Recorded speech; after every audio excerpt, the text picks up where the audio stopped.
So to start with our overview, the Wisconsin Dells camps primarily focus on serving people with disabilities. Typically, the populations for those are autism, Down syndrome, or other physical disabilities. We have three main forms of camp up in the Dells. Wabeek, which is kind of lower needs, Respite, which is high needs, and our veterans camp, which serves military vets.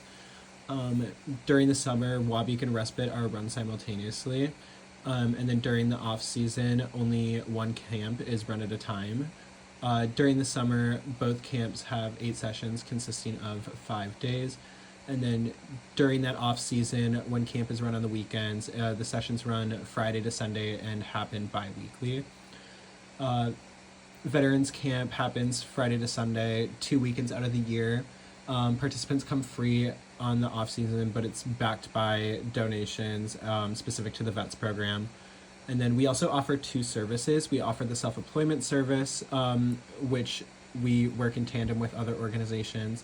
And this program aids those with disabilities who can't really work in a modern day workforce, and it helps them to become entrepreneurs.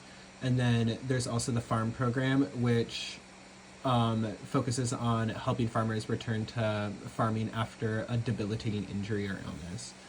Overall, our mission of camp is to increase independence, maximize opportunities, minimize barriers, and enhance the quality of life for people with disabilities. In terms of the budget, our objective is to keep prices fair and low. Most households that contain family members with disabilities tend to face more financial issues due to the level of care required for a person with a disability. And then we also want to aim to prevent further deficits in the budget. From 2021 to 2024, camp averaged a 20% loss rate per year, diminishing the total net assets by $2.2 million.